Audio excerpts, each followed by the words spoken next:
नमस्कार दोस्तों, SPS study point के इस यूट्यूब चैनल पर आप सभी का बहुत बहुत स्वागत है।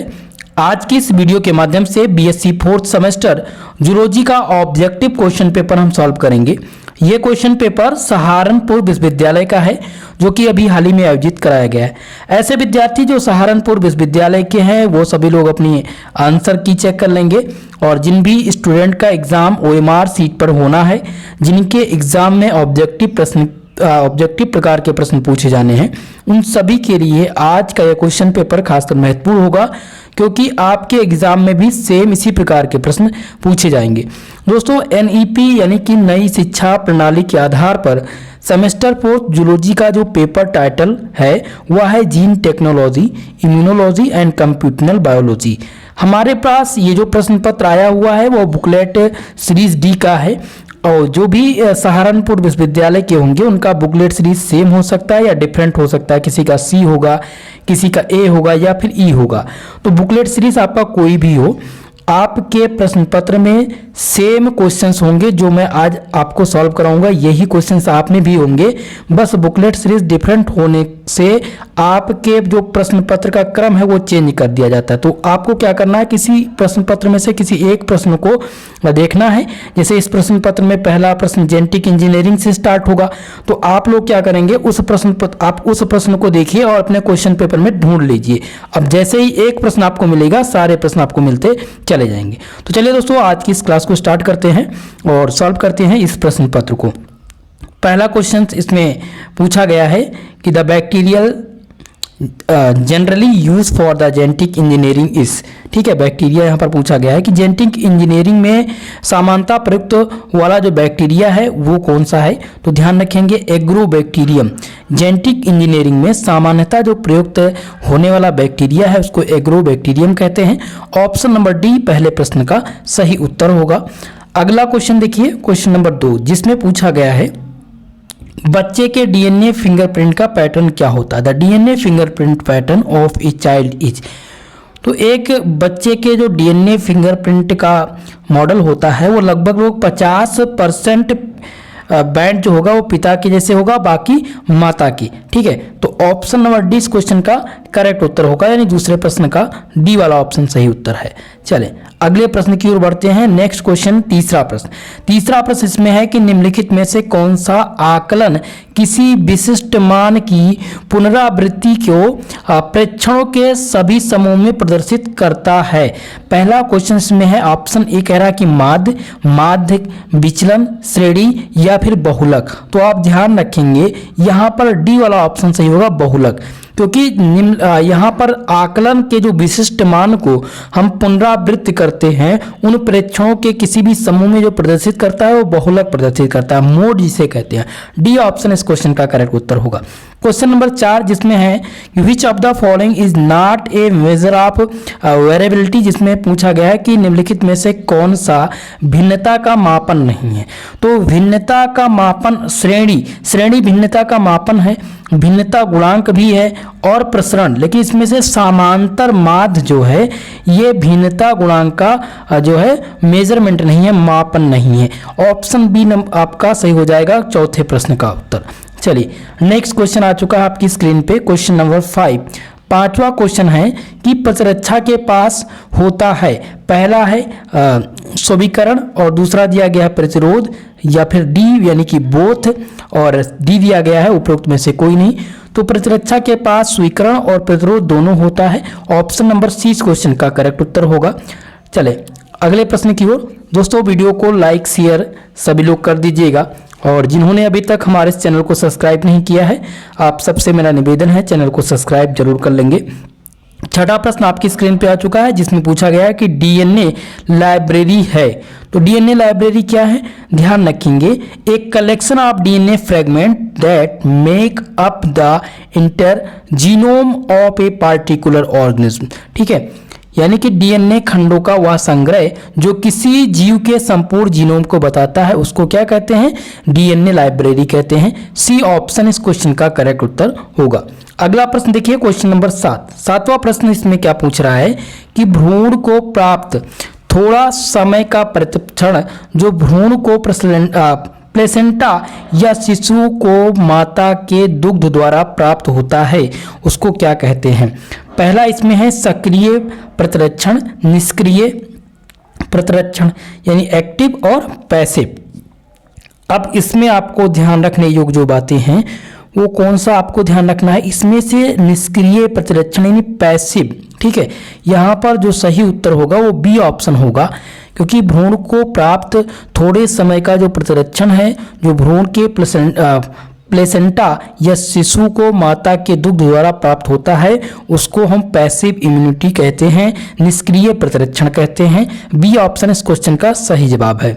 चलिए अगला क्वेश्चन आपकी स्क्रीन पे आ चुका है, 8वां प्रश्न। 8वां क्वेश्चन है कि एम्पिसिलिन के प्रति प्रतिरोधकता वाले जीन का प्रयोग उचित वेक्टर के निर्माण के लिए किया जाता है कि इस तरह से किया जाता है।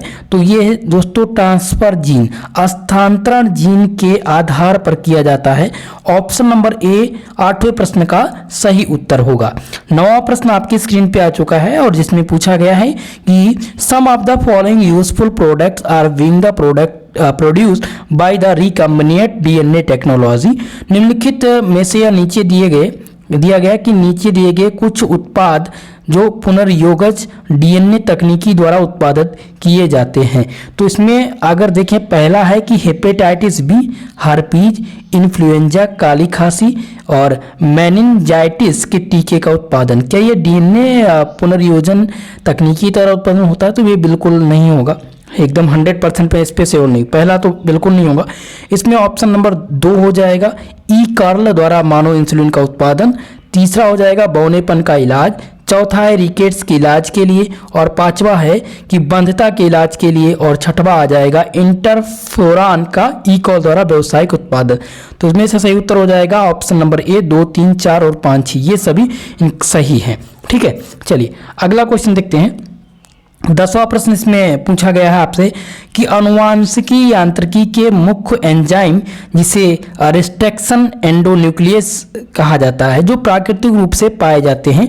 तो दोस्तों ध्यान रखेंगे प्राकृतिक रूप से जो पाए जाते हैं वो एग्रोबैक्टीरियम, ट्यूमिफिएसेंस और हीमोफिसल इन्फ्लुएंसी में पाए जाते हैं। उपरोक्त यहाँ पर आप लगाएंगे उपरोक्त बी और सी, इन बोथ बी और सी दोनों में। ठीक है, डी ऑप्शन इसमें से करेक्ट उत्तर होगा।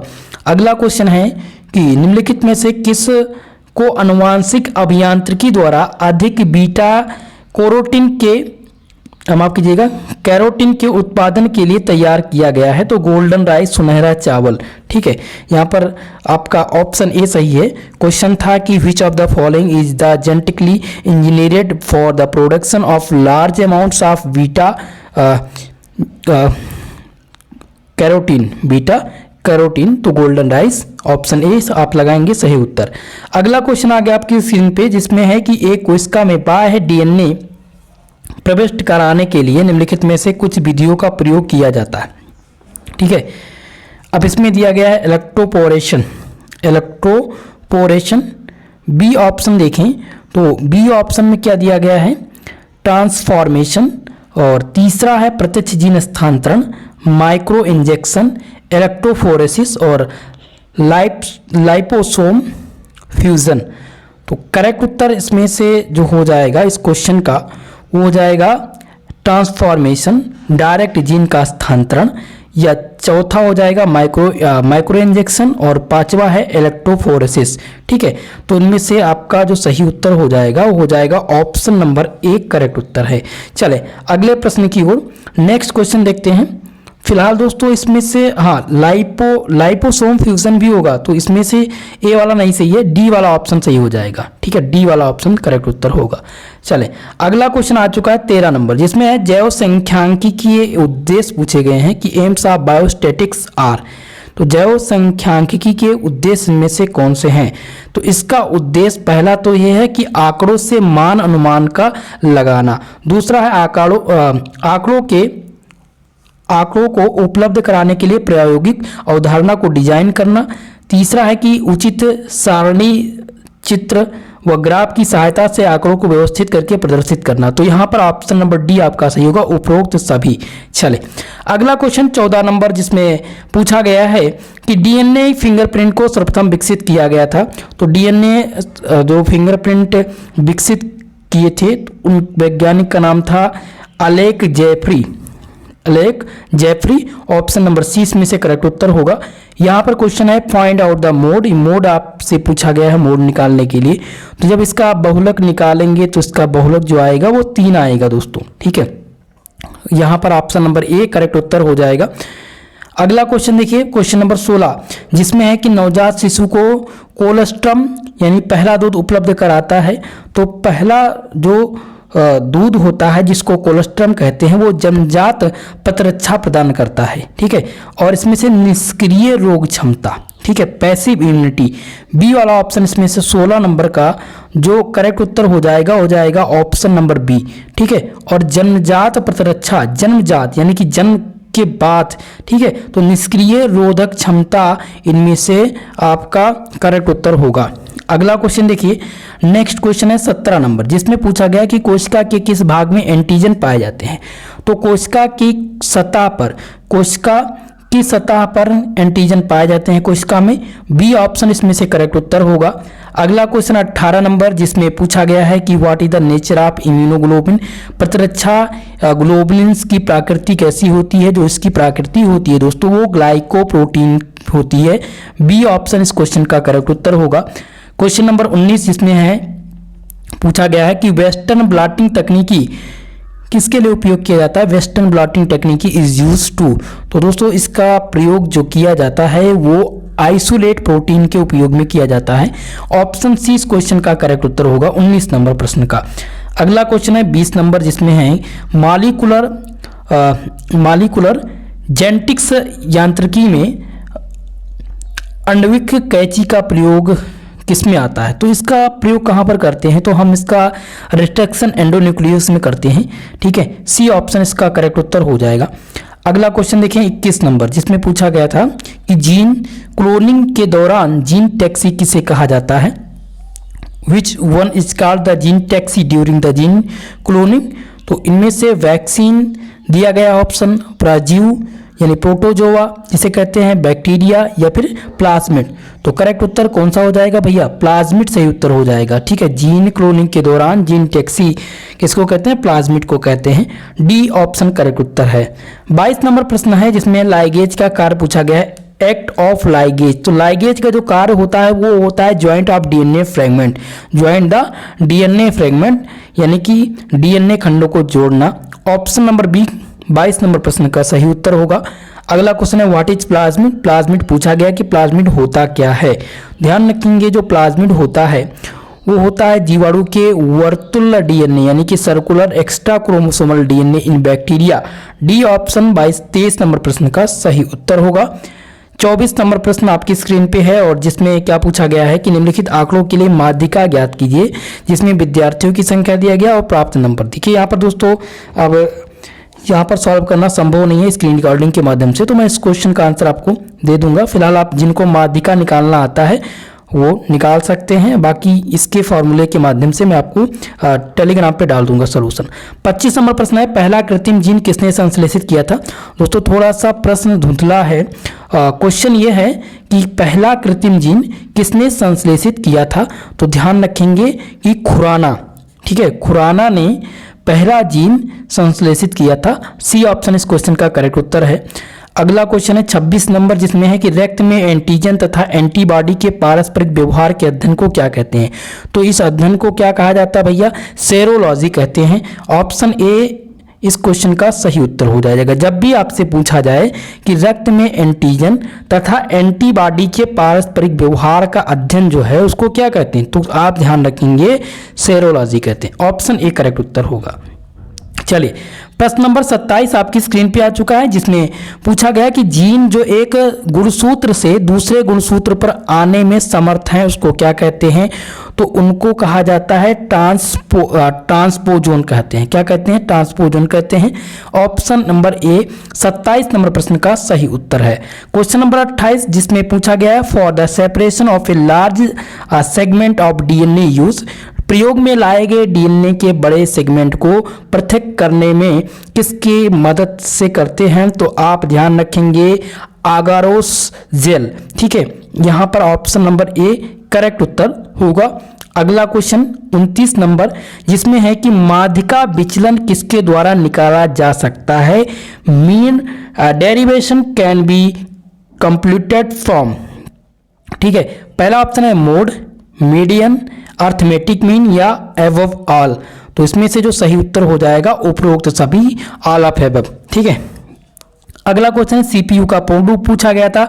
तो सेंट्रल प्रोसेसिंग यूनिट होता है, सेंट्रल प्रोसेसिंग यूनिट होता है सीपीयू का full form. Option number C सही उत्तर है। 31 नंबर क्वेश्चन है कंप्यूटर निम्नलिखित में से कौन सा भाषा समझता है? तो कंप्यूटर अगर भाषा की बात करें तो दोस्तों बाइनरी लैंग्वेज को समझता है। Computer understands only binary language. Option C इस क्वेश्चन का करेक्ट उत्तर हो जाएगा। नेक्स्ट क्वेश्चन है 32 नंबर जिसमें पूछा गया है कि निम्नलिखित में से कौन सी कंप्यूटर भाषा बाइनरी कोड में लिखी जाती है? तो मशीनी जो भाषा होती हैं उनको लिखा जाता है बाइनरी कोड में। ऑप्शन नंबर 20 में से करेक्ट उत्तर होगा। चलें अगले प्रश्न की ओर। क्वेश्चन नंबर 33 जिसमें पूछा गया है कि निम्नलिखित में से कौन सा कंप्यूटर का मस्तिष्क है? सीपीयू को क्या कहते हैं? ब्रेन ऑफ कंप्यूटर या सेंट्रल प्रोसेसिंग यूनिट, इसका फुल फॉर्म होता है। तो ब्रेन ऑफ कंप्यूटर किसे कहते हैं? सीपीयू को कहते हैं। ऑप्शन ए करेक्ट उत्तर होगा। 34 नंबर प्रश्न आपकी स्क्रीन पे आ चुका है जिसमें पूछा गया है कि विच of the following is not a characteristic of a computer, निम्नलिखित में से कौन सा कंप्यूटर की विशेषता नहीं है? तो इनमें से अगर बात करें एक्यूरेसी या फिर आईक्यू, परिश्रम और बहुमुखी प्रतिभा, तो बहुमुखी प्रतिभा आईक्यू, इसमें से आईक्यू लेवल कंप्यूटर की विशेषता आईक्यू लेवल मापना, मेरे हिसाब से आईक्यू लेवल इसमें से करेक्ट उत्तर होगा डी ऑप्शन। थोड़ा सा इसमें मुझे सस्पेंस है लेकिन मैं 100% श्योर हूँ ऑप्शन नंबर डी के साथ। चले अगले प्रश्न की ओर। अब यूनिवर्सिटी पर डिपेंड है कि वो क्या मानती है। नेक्स्ट क्वेश्चन है कि who is the regarded as the father of biostatistics, किसको जैव सांख्यिकी का पिता माना जाता है? यह क्वेश्चन दोस्तों लगभग सभी विश्वविद्यालय में अब तक पूछा जा चुका है। ठीक है, तो आप ध्यान रखेंगे कि जो जैव सांख्यिकी के पिता हैं उनका नाम था फ्रांसिस गाल्टन। ठीक है, ऑप्शन नंबर 20 क्वेश्चन का करेक्ट उत्तर होगा। अगला क्वेश्चन 36 नंबर जिसमें है कि डीएनए को गर्म करने पर N2 बेस के बीच उपस्थित दो हाइड्रोजन बॉन्ड के टूटने को क्या कहते हैं? तो इस बॉन्ड का जो टूटना है उसको डीनेचुरेशन कहा जाता है। ठीक है, ऑप्शन नंबर ए इस क्वेश्चन का करेक्ट उत्तर हो जाएगा। अगला प्रश्न है क्वेश्चन नंबर 37 नंबर क्वेश्चन है कि एक परख नली में जीन का संश्लेषण तथा उनका कोशिका में स्थानांतरण क्या कहलाता है? तो इसका जो स्थानांतरण है उसको हम कहते हैं जेनेटिक इंजीनियरिंग। क्या कहते हैं? जेनेटिक अभियांत्रिकी हिंदी में कहते हैं। बी ऑप्शन सही है 37 नंबर क्वेश्चन का। क्वेश्चन ये था कि synthesis of a gene in a test tube and its transfer of cell is called, तो क्या कहते हैं? जीन माफ कीजिएगा जेनेटिक इंजीनियरिंग कहते हैं। बी ऑप्शन इसका करेक्ट उत्तर हो जाएगा। अगला क्वेश्चन है हु डेवलप कॉस्मिड, कॉस्मिड को किसने विकसित किया था? तो कॉस्मिड को जो विकसित करने वाले वैज्ञानिक थे, जो बॉटनिस्ट थे, जूलॉजिस्ट थे, उनका नाम था दोस्तों कलिंस और हांस। यहाँ पर बी ऑप्शन करेक्ट उत्तर हो जाएगा। अगला क्वेश्चन है कि कुफर सेल आर फाउंड इन, कुफर कोशिकाएं कहाँ पर पाई जाती हैं? तो ये जो कोशिकाएं होती हैं ये लीवर में पाई जाती हैं, यकृत में पाई जाती हैं। सी ऑप्शन 39 नंबर क्वेश्चन का सही उत्तर है। क्वेश्चन नंबर 40 जिसमें है कि passive immunity is obtained by the injecting, निष्क्रिय प्रतिरक्षा किसका इंजेक्शन यहाँ पर है कि किसका इंजेक्शन लगाने से विकसित होती हैं? तो आप ध्यान रखेंगे कि जब हम वैक्सीन लगवाते हैं, वैक्सीन, ठीक है, यहाँ पर वैक्सीन करेक्ट उत्तर हो जाएगा। यहाँ पर एंटीबॉडी है कि माफ कीजिएगा इंजेक्शन पूछा गया है, तो किसका इंजेक्शन लगाने से होता है? क्या एंटीबायोटिक्स होगा या वैक्सीन होगा, एंटीबॉडीज होगा या एंटीजेंस होगा? आप सब लोग 40 नंबर प्रश्न का उत्तर देने का प्रयास करेंगे। फिलहाल मैं इसका आंसर एग्जैक्ट नहीं बता पा रहा हूँ और मेरे हिसाब से आप सबको बताना चाहिए और मैं कमेंट बॉक्स में इसका उत्तर देने का प्रयास करूंगा। 41 नंबर क्वेश्चन है कि कौन सा जोड़ा विषाणु जनित रोग का है? चलिए, विषाणु जनित रोग का इनमें से जोड़ा आपको पहचान करना है। तो 41 नंबर क्वेश्चन पहला है जिसमें है टाइफाइड तपेदिक, क्या एक विषाणु जनित रोग है? दूसरा है दाद और एड्स, सी दिया गया है कि जुकाम एड्स और डी है पेचिस जुकाम। तो विषाणु जनित रोग अब आपको उत्तर करना होगा। आप सबको मुझे आशा है कि आप सब इसका आंसर कर पाएंगे। तो इस क्वेश्चन का जो सही उत्तर हो जाएगा वो हो जाएगा दोस्तों सी वाला, कॉमन कोल्ड एड्स जो है ये यहाँ पर विषाणु जनित रोग है। अगले प्रश्न की ओर बढ़ेंगे, क्वेश्चन नंबर 42 जिसमें है स्तनधारियों में प्रतिरक्षा कार्य के लिए किस ग्रंथि को माना जाता है? तो थाइमस ग्रंथि याद रखेंगे, ए वाला ऑप्शन करेक्ट उत्तर है। क्वेश्चन नंबर 43 जिसमें है कि जीन उपचार का उदाहरण इनमें से कौन सा है? तो इनमें से ध्यान रखेंगे दोस्तों SCID पीड़ित व्यक्ति में एडिनोसिन डाइमिनेज के लिए जीन का समावेशित कराना, यह है एग्जाम्पल जीन उपचार का उदाहरण। ऑप्शन नंबर यहाँ पर डी करेक्ट उत्तर होगा। अगला क्वेश्चन 44 नंबर जिसमें है कि बहुलक के लिए कौन सा सही है? बहुलक के लिए इनमें से कौन सा सही है? तो ध्यान रखेंगे कि it is easy to calculate the understand, तो बिल्कुल ये सही नहीं होगा। यहाँ पर बी ऑप्शन सही हो जाएगा, या चरम परीक्षणों द्वारा प्रभावित नहीं होता है बहुलक, ठीक है, बी ऑप्शन करेक्ट उत्तर है। अगला क्वेश्चन है कि वेयर इज आइजियम फाउंड, आइजियम कहाँ पर पाया जाता है? याद रखेंगे यकृत यानी लीवर में आइजियम पाया जाता है, सी ऑप्शन करेक्ट उत्तर होगा। 46 नंबर क्वेश्चन जिसमें है कि शरीर में जब कोई संक्रमण होता है तब एक स्पष्ट प्रतिरक्षण प्रक्रिया उत्पन्न होती है। यह प्रतिरक्षण क्रिया उत्पन्न होती है तो ये कहाँ पर? श्वेत रुधिरनाव में ये उत्पन्न होती है। ऑप्शन नंबर ए इसमें से करेक्ट उत्तर होगा। अगला क्वेश्चन है 47 नंबर जिसमें है कि बहुलकों को किसकी सहायता से हम ग्राफिकल रूप में प्रदर्शित कर सकते हैं? तो ध्यान रखेंगे हिस्टोग्राम, बहुलकों को या बहुलक को हिस्टोग्राम की सहायता से ग्राफिकल रूप में दर्शाया जा सकता है, सी ऑप्शन करेक्ट उत्तर होगा। अगला क्वेश्चन 48 नंबर है कि हिस्टामिन स्रावित होते हैं। तो दोस्तों ये मास्ट कोशिकाओं द्वारा हिस्टामिन स्रावित होते हैं। ऑप्शन नंबर ए 48 नंबर का सही उत्तर होगा। 49 नंबर क्वेश्चन है कि एक ऐसी अवस्था जिसमें किसी व्यक्ति का स्वयं का प्रतिरोधकता तंत्र अपने ही MHC प्रोटीन को पहचानने में असफल हो जाता है, इसको क्या कहते हैं? तो इसको कहते हैं दोस्तों, ध्यान रखेंगे आप कि ऑप्शन नंबर डी करेक्ट उत्तर हो जाएगा, auto immuno diseases, option number D correct उत्तर हो जाएगा। नेक्स्ट क्वेश्चन है एंटीबॉडी में पाया जाता है। तो एंटीबॉडी में जो पाया जाता है वो 2 हल्की श्रृंखला एवं 2 भारी श्रृंखला वाई आकार के अणु में 2 light chain and 2 heavy chains arranged in a Y shape structure, option A correct उत्तर हो जाएगा 50 नंबर क्वेश्चन का। अगला क्वेश्चन देखिए 51 नंबर जिसमें है कि निम्नलिखित में से कौन सा रोग संक्रमण के कारण होता है? तो इनमें से ध्यान रखेंगे है फीवर है, ज्वर जो है ये रोग जो होता है संक्रमण के कारण होता है, बी ऑप्शन करेक्ट उत्तर होगा। 52 नंबर प्रश्न है कि जेनेटिक इंजीनियरिंग द्वारा उत्पन्न जो वैक्सीन है वो सुरक्षित है क्योंकि इसमें क्या पाया जाता है? इसमें दोस्तों पाया जाता है केवल और केवल पैथोजन के आवरण के लिए एंटीजन जो होते हैं, ठीक है, यहाँ पर ए ऑप्शन करेक्ट उत्तर हो जाएगा। They contain the antigen only for the course of pathogen, option number A correct उत्तर होगा 52 नंबर प्रश्न का। अगला क्वेश्चन आ गया 53 नंबर जिसमें चिकन पॉक्स के प्रतिरोधकता का एक उदाहरण। तो इनमें से इसका चिकन पॉक्स के लिए जो प्रतिरोधकता का उदाहरण है उसको हम कहते हैं नेचुरली एक्वायर्ड एक्टिव इम्यूनिटी, यानी जिसे हिंदी में कहेंगे स्वाभाविक परिग्रहित सक्रिय प्रतिरक्षण, सी ऑप्शन करेक्ट उत्तर होगा।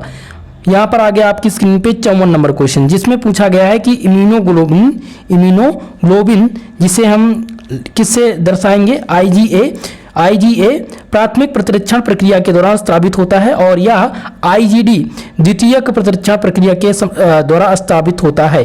ठीक है, तो यहाँ पर कौन सा उत्तर हो जाएगा? सी ऑप्शन करेक्ट उत्तर होगा। अगला प्रश्न देखें, क्वेश्चन नंबर 55, जिसमें है कि निम्नलिखित टीकों में कौन सा जीवन भर सुरक्षा नहीं देता है? तो इसमें से टिटनेस सुरक्षा जीवन भर नहीं देता है, सी ऑप्शन सही उत्तर होगा। थोड़ा सा दोस्तों इस क्वेश्चन में मुझे सस्पेंस है। 54 नंबर प्रश्न, इसमें से सही उत्तर हो जाएगा IgM एंड IgG। ठीक है, 54 नंबर क्वेश्चन का डी ऑप्शन करेक्ट उत्तर होगा।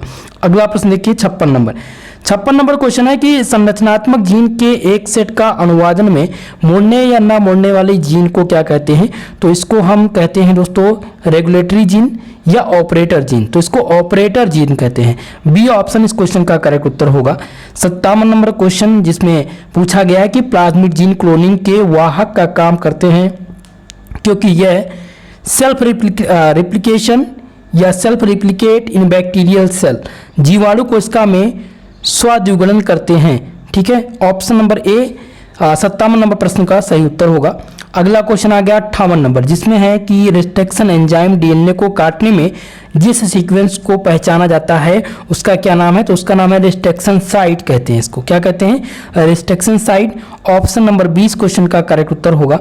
नेक्स्ट क्वेश्चन 59 नंबर प्रश्न आपकी स्क्रीन पे आ चुका है, जिसमें पूछा गया कि रिवर्स ट्रांसक्रिप्टेज को भी कहा जाता है। तो रिवर्स जो ट्रांसक्रिप्टेज हैं 59 नंबर क्वेश्चन में कह रहा है कि जो रिवर्स ट्रांसक्रिप्टेज है उनको क्या कहते हैं? तो उनको हम कहते हैं RNA डिपेंडेंट DNA पॉलीमरेज। ठीक है, सी ऑप्शन क्वेश्चन का करेक्ट उत्तर होगा। अगला क्वेश्चन 60 नंबर, 60वां प्रश्न है कि निम्नलिखित में से कौन सा आकलन किसी विशिष्ट मान की पुनरावृत्ति को परीक्षणों के समूह में प्रदर्शित करता है?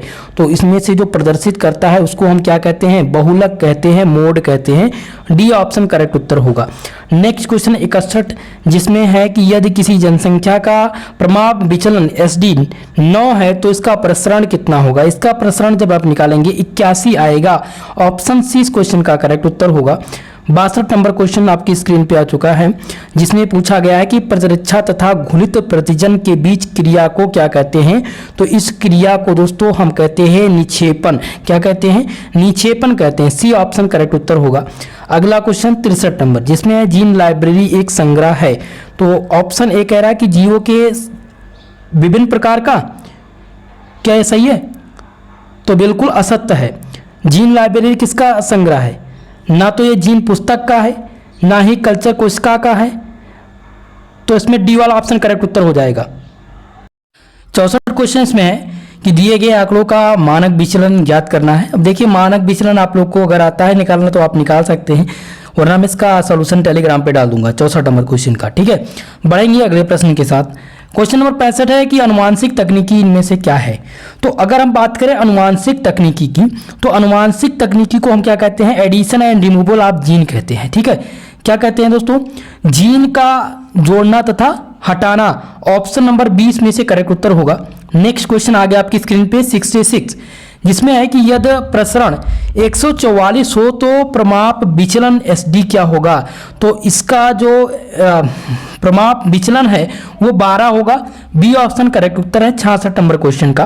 क्वेश्चन नंबर 67, जिसमें है कि जीन थेरेपी इस दिन जीन थेरेपी की जाती है। तो जीन थेरेपी जो की जाती है वो by the introducing normal gene, यहाँ पर बी ऑप्शन करेक्ट उत्तर होगा 67 नंबर क्वेश्चन का।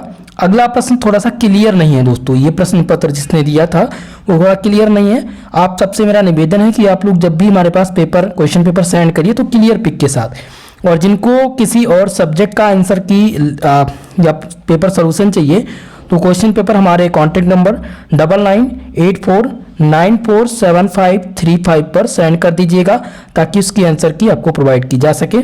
ठीक है, चलें अब क्वेश्चन था कि MHC जीन स्थित होता है, तो ये 6 क्रोमोसोम्स में उपस्थित होता है। बी ऑप्शन करेक्ट उत्तर हो जाएगा।